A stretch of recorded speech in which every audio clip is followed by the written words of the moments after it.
আমরা কি জানি যে অভিমান সবসময় জন্ম নেয় অহংকার থেকে?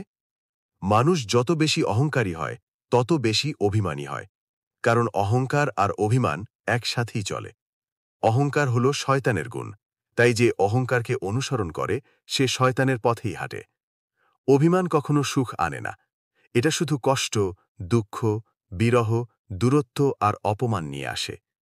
অভিমান সম্পর্ক ভাঙে, অন্তর অশান্ত করে আর জীবনে অন্ধকার ডেকে আনে।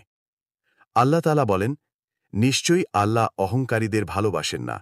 সূরা নাহল ২৩, আল কোরআন। তাই আসুন অভিমান না করে প্রজ্ঞাবান সৃষ্টিকর্তার সৃষ্ট সকল জীবের প্রতি ভালোবাসা প্রদর্শন করি। কাউকে কষ্ট না দিয়ে অহংকার আর অভিমান ছেড়ে দেই। আল্লাহর কাছে বিনয়ী হই, ক্ষমা চাইতে শিখি আর ভালোবাসায় সম্পর্ককে আরও বেশি দৃঢ় করে তুলি। Clothes cover the body, faith covers the heart.